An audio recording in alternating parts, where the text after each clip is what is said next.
주님의 이름으로 사랑하고 축복합니다. 반갑습니다.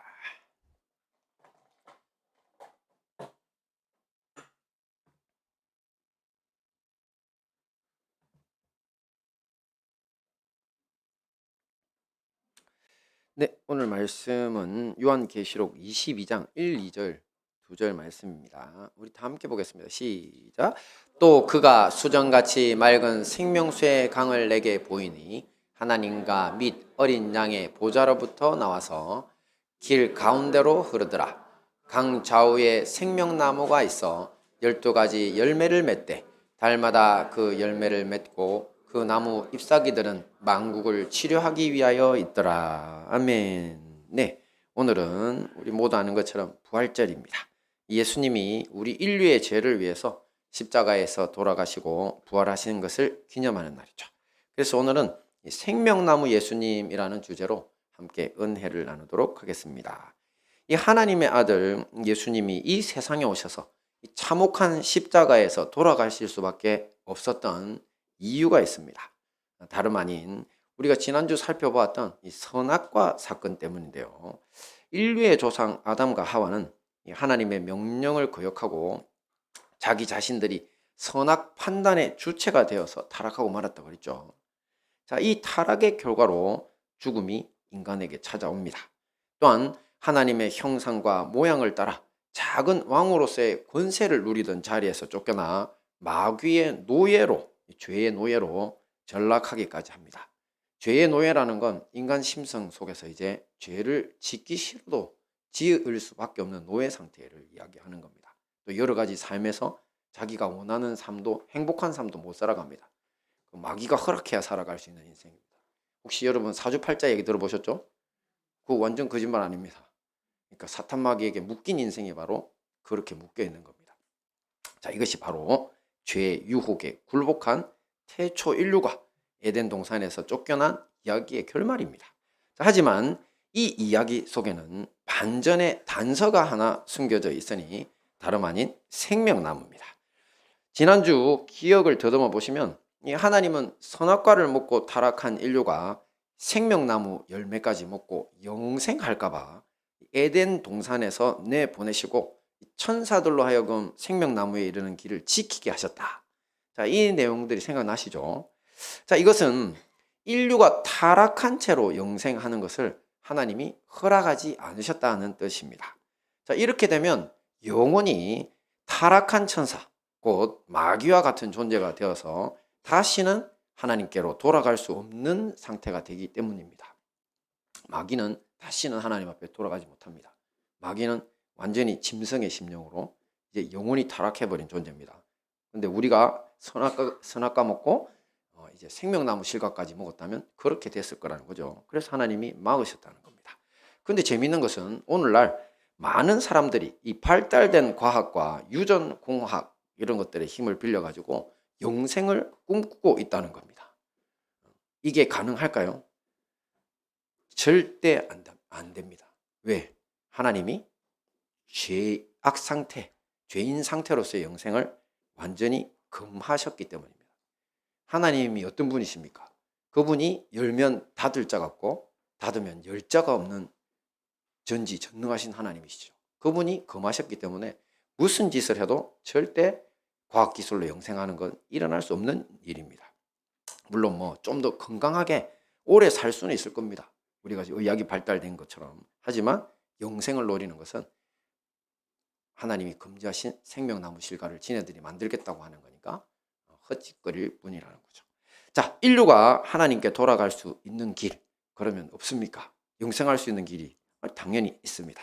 바로 다시 생명나무 열매를 얻을 수 있는 길, 다시 영생할 수 있는 유일한 길이 있으니 바로 우리를 찾아오신 이 세상에 오신 예수 그리스도를 통해서입니다. 이 창조주 하나님은 여자를 유혹해서 선악과를 먹게 만든 마귀에게 저주하시죠. 네가 더욱 저주를 받아서 배로 기어다니고 살아있는 동안 흙을 먹을 것이다. 이렇게 하시겠죠.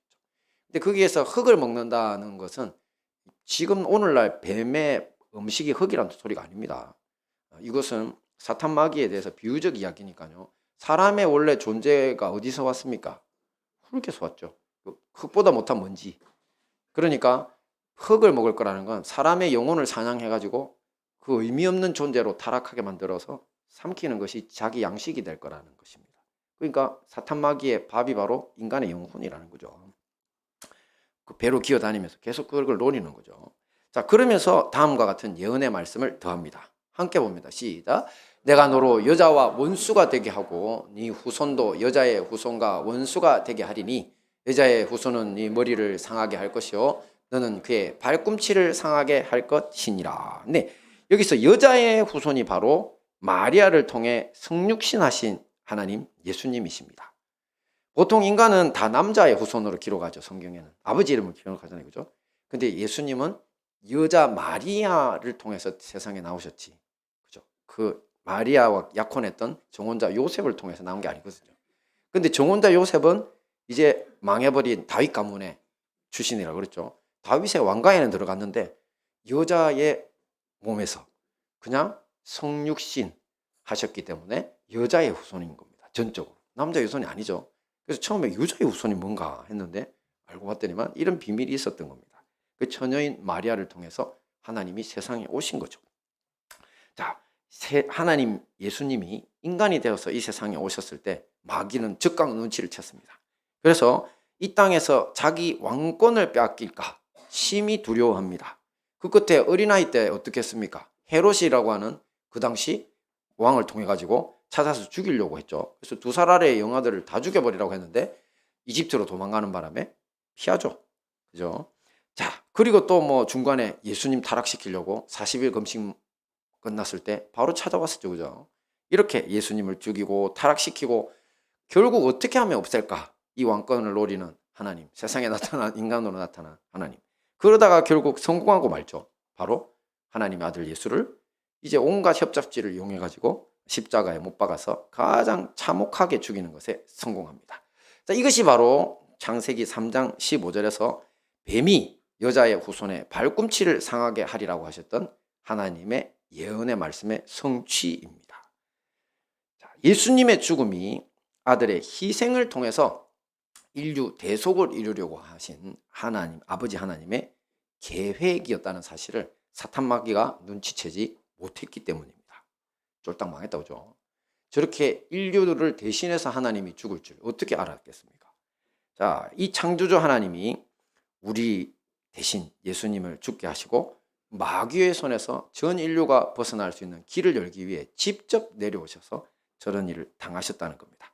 자, 뿐만 아닙니다. 예수님은 죽음의 권세를 가지고 있던 마귀가 원래 사망으로서 사망의 권세를 잡은 자라고 히브리서에서 이야기했습니다. 인간의 죄 때문에 죽음이 들어왔는데 그 권세, 죽일 수 있는 권세를 마귀가 지게 됐다는 거죠. 그런데 그 마귀의 머리를 예수님이 깨뜨리십니다. 왜? 예수님이 죽임 당하셨죠? 근데 살아나 버리셨잖아요.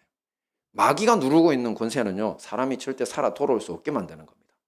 잠시 재생하는 사람들 있죠, 그죠? 하지만 그들도 다시 죽습니다. 하지만 예수님은 마귀가 누르는 권세를 깨고 3일 만에 부활하신 거죠. 자, 이것으로 인해서 아담과 하와 이후에 모든 인류를 죽음의 속박에 가두고 있던 마귀의 권세가 완전히 깨져 버린 겁니다. 자, 이것이 바로 창세기 3장 15절에 여자의 후손이 마귀의 머리를 상하게 할 것이라는 예언의 성취인 것입니다. 할렐루야. 말씀 봅니다. 시작. 예수께서 이르시되 나는 부활이요 생명이니 나를 믿는 자는 죽어도 살겠고 무릇 살아서 나를 믿는 자는 영원히 죽지 아니하리니 이것을 네가 믿느냐. 그렇습니다. 부활이요 생명이신 예수님을 믿는, 저기 믿어야 됩니다. 모든 사람들에게 약속된 것이 바로 영원한 생명입니다.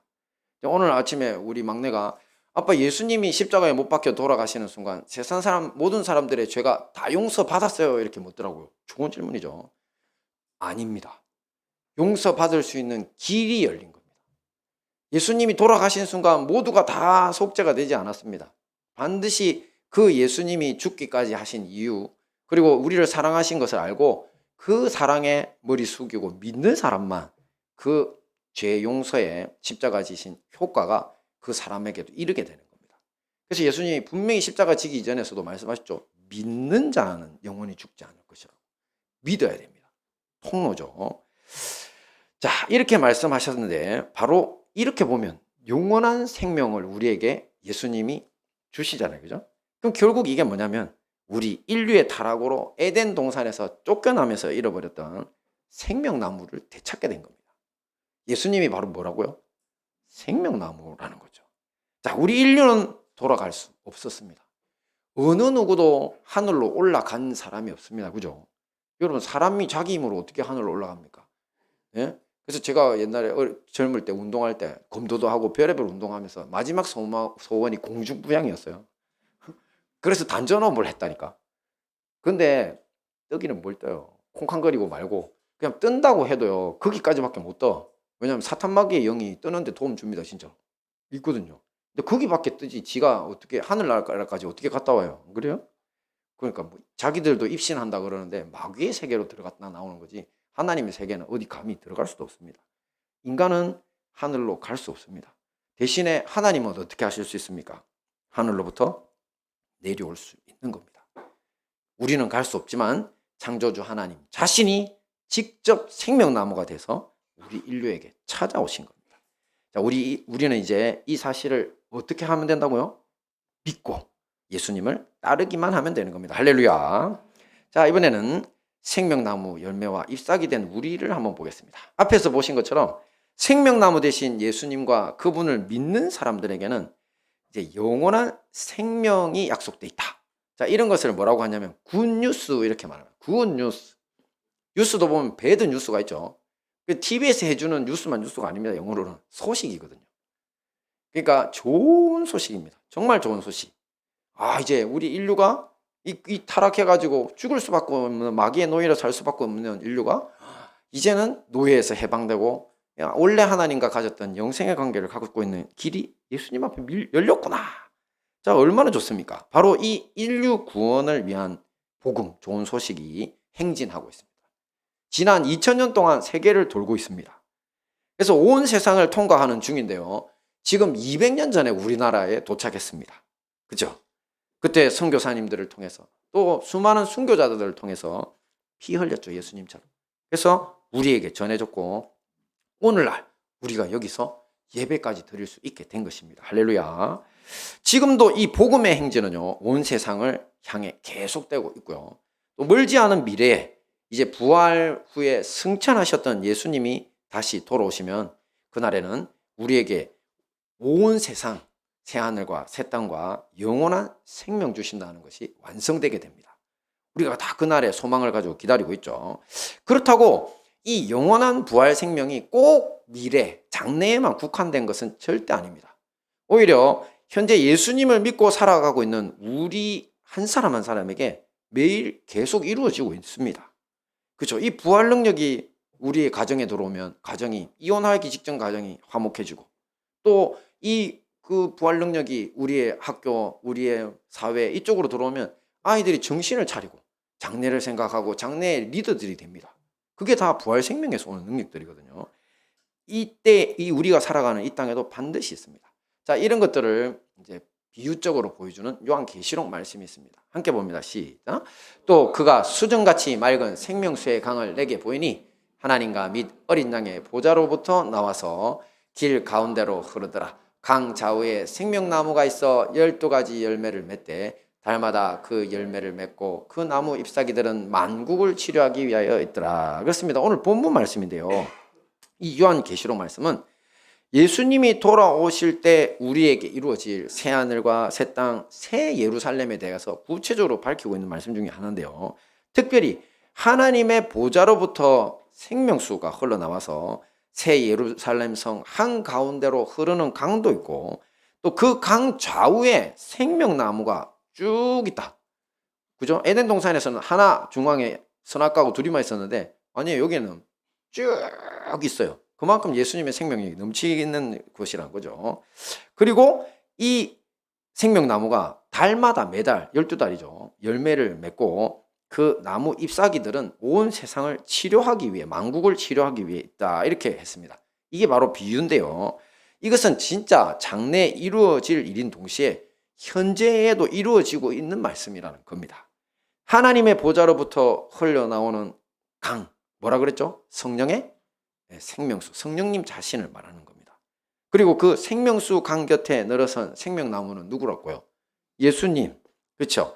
근데 생명나무에 달린 12종류의 열매, 매 달이면 12개, 그리고 12종류죠. 매 달이면 또 10이고. 자, 그러니까 이걸 생각해 보시면 바로 예수님의 제자들이 몇 명이었죠? 사도? 12사도죠. 그렇죠. 그러니까 결국 잎사귀와 열매는 우리 성도들, 예수님의 제자된 우리 성도들 모두를 비유적으로 이야기하는 겁니다. 자, 그런데 오늘 계시록 22장 2절 말씀은 이 생명나무 열매와 나무 잎사귀들이 만국 곧 온 세상 나라를 위해 사용된다고 했죠. 치료하기 위해서. 많은 사람들이 이 부분에 대해서 특별히 마태복음 28장을 생각해냅니다. 마태복음 28장은 교회를 오래 다닌 분들은 지상명령이라고 생각해요. 지상명령입니다. 이런 별명이 붙어 있습니다. 하늘과 땅의 모든 권세를 내게 주셨으니 그러므로 너희는 가서 모든 족속으로 제자를 삼아 아버지와 아들과 성령의 이름으로 침례를 주고 내가 가르쳐 분부한 모든 것을 지키게 하라. 볼지어다 내가 세상 끝날까지 너희와 항상 함께 할 것이다. 자, 이게 바로 지상명령이거든요. 그래서 이 말씀을 생각해냅니다. 아, 그렇구나.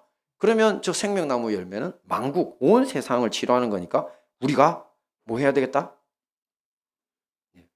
저기 해놨는데 괜히 제가 배웠네요. 그죠? 같이 할 걸. 네. 그러니까 저걸 보면서 만국을 치료하니까 결국 우리가 세계 선교 나가야 된다. 자, 이렇게 이야기합니다. 맞습니다. 분명히 그렇습니다. 모든 민족을 제자로 삼아야 될 사명이 우리한테 있다는 겁니다. 우리가 그 열매고 그리 치료해야 될 잎사귀니까요. 자, 그래서 우리 행복한 다니엘 역시 지금 선교사님들 해외 선교사 2분 또 그리고 우리 군 선교 이렇게 3군데에 후원을 매달 하고 있죠. 그리고 앞으로 힘이 닿으면 직접 해외 선교도 해나가야 됩니다. 자, 하지만 잊지 말아야 할 사실 이 지상명령 하나만 기억하시면 안 되고요. 어떻게 보면 이거보다 더 앞서서 우리가 준행해야 할 더 기초적이고 중요한 지상명령이 하나 더 있습니다. 자, 이것은 구약인 신명기 6장 말씀에 기록되어 있는데요. 함께 보겠습니다. 시작. 오늘 내가 내게 명하는 이 말씀을 너는 마음에 새기고 네 자녀에게 부지런히 가르치며 집에 앉았을 때든지 길을 갈 때든지 누워있을 때든지 일어날 때든지 이 말씀을 강론할 것이며 아멘. 그렇습니다. 바로 자기 자녀에게 말씀을 부지런히 가르쳐서 제자 삼아야 한다는 겁니다. 이게 뭐라고요? 지상명령, 지극히 높은 명령, 구약에. 유대인들은 저 명령의 말씀에 순종했습니다. 그래서 오늘날 세계에서 제일 크지도 않고 작은 이런 민족이라고 하면서도 전 세계를 제패하고 있잖아요. 그게 왜? 주님 말씀대로 제자 삼았거든, 자기 자녀들을. 자, 최근에 제가 어떤 선교사님이 유럽 교회가 망해가고 있다. 그 원인에 대해서 분석하는 걸 들은 적이 있는데요. 그 선교사님 말을 어떻게 되시냐면 세상에 마태복음 28장의 지상명령에 가장 순종했던 교회들이 유럽 교회라는 겁니다. 그죠? 그러니까 그 유럽 교회에서 우리나라까지 200년 전에 와가지고 제가 목사 되는 데까지 복음이 전해졌다니까요. 여러분들의 자녀들이 예수님 믿고 이 자리에 있는 것도 그분들 덕분입니다. 얼마나 순종했습니까? 그죠? 그런데 이제 거기가 이제 선교 대상 지역이라고 하더라고요. 자, 이것을 확인이라도 하듯이 최근에 미국의 USA Today에 따르면 지금 유럽에서 교회가 죽어가고 있다. 그러면서 더 이상 유럽을 기독교 국가라고 말하기 어려울 정도다라고 진단하고 있습니다. 예전에 저도 한번 살펴본 적이 있지만 제가 다시 한번 자료를 찾아보니까요. 유구한 역사를 가진 많은 교회들이 호텔, 외식업체 이런 것들로 개조되었고 또 그 중에는 이슬람 사원, 또 불교 사원도 개종된 곳도 있고요. 술집, 나이트클럽, 심지어 스트릿바 있잖아요. 홀랑 벗고 이렇게 쇼하는 거. 그런 데로 이제 완전히 개조가 된 곳들도 있더라고요. 자, 이렇다 보니까 영국의 종교사회학 교수인 이 스테판 블리번트라고 하는 사람이 있는데 그 사람은 앞으로 100년 안으로 유럽에서 기독교는 완전히 사라질 거다. 이렇게 주장하고 있습니다. 자, 혹자는 그 원인을 찾는데 이 서유럽의 출산율이 저하되고 있다. 우리하고 비슷하죠. 그리고 복지국가다. 그러니까 안전하고 편안하고 예측 가능한 환경이니까 종교 필요 없다. 뭐 이렇게. 그래서 기독교가 적어진다. 그리고 또 반기독교적인 과학계, 교육계의 악영향이 큽니다. 전에도 말씀드렸지만 특별히 이 창조론이라고 하는 말이 원래 필요가 없는데 진화론이라는 걸 꺼내들면서 그랬다 그랬죠. 진화론은 과학이 아니라 미신이라고 그랬습니다. 진화론 아직 제일 중요한 대진화라는 거. 그러니까 종을 바꿔서 진화한다는 건 아무 증거가 없습니다. 그럼에도 불구하고 그러니까 원숭이가 사람 될 수 없어요. 원숭이는 원숭이고 사람은 사람이라고. 근데 그게 하나라도 바뀌고 있는 다른 어떤 뭐 고리를 못 찾아냈다니까. 근데도 뼈다귀 몇 개 찾아가지고 계속 인간이 그런 것처럼 이런 걸 프로파간다라고 합니다. 의도가 있기 때문에 계속 과학이라는 이름으로 포장해서 하는데 그 프로파간다의 물리철 대상으로 누구를 잡았냐면 바로 기독교를 잡은 거예요. 창조론이 하나님이 세상 창조한 게 아니라고 거짓말하기 위해서 과학이 힘을 빌고 있다는 겁니다. 그래서 제가 요즘 과학적 연구 중에서 빛의 속도도 말씀을 드렸죠. 캐나다 토론토 대학 같은 경우에서 이제 아예 주앙 마이조 교수 같은 경우에 빛의 속도가 태초에는 아예 무한대였다고. 지금 뭐 속도가 어느 정도 된가요? 초당 30만 제곱킬로미터 정도 가나?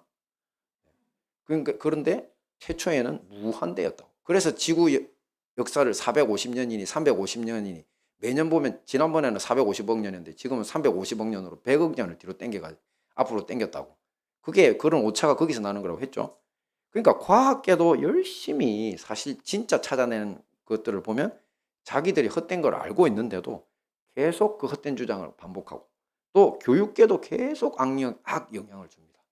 자유해라고. 그죠? 여자, 남자 얼마나 또 이간질을 많이 시키고 있습니까? 요즘 교육이. 진짜 사탄이 온 세상에 이렇게 그 영향을 미치고 있는 겁니다. 자, 이런 것들 때문에 이제 교회가 이제 더 이상 사람들에게서 외면받고 있다. 자, 뭐 이런 이야기들이죠. 거기다가 뭐 또 다른 거 보니까 주 5일 근무니까. 자, 주 5일 근무 교회 가기 전에 가기보다 우리 피크닉 가자. 뭐 우리나라도 좀 그런 분들이 많다 그래요. 자, 뭐 이런 이야기들을 막 하면서 이것이 서유럽의 이제 교회의 패망의 원인이다. 여러분도 그렇게 생각하십니까? 저는 아니라고 생각합니다. 이런 것들은 세속적이고 표면적인 이유는 될 수 있습니다. 어느 정도 영향은 분명히 줄 수 있습니다. 하지만 그것만으로 예수님의 거룩한 피로 세워진 교회들이 저렇게 죽어갈 수는 없는 겁니다. 그것은 왜냐하면 구약의 지상 명령인 자기 자녀를 부지런히 가르쳐서 제자 삼아야 한다는 지상 명령, 지극히 크고 중요한 명령을 가볍게 여겼기 때문입니다. 부모들이 자신의 육신의 정욕과 혈기를 쫓아서 방탕하게 살아갔기 때문입니다. 그 모양을 자식들이 보고 배운 겁니다. 이것 때문에 결국 태초 아담과 하와 때처럼 예수님이 유럽 교회를 떠나고 계신 것입니다.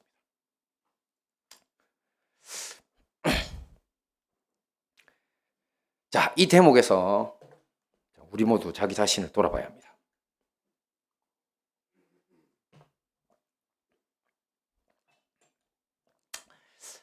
나는 내 자녀에게, 우리 가족에게 도대체 어떤 모습으로 보여주고 있는가?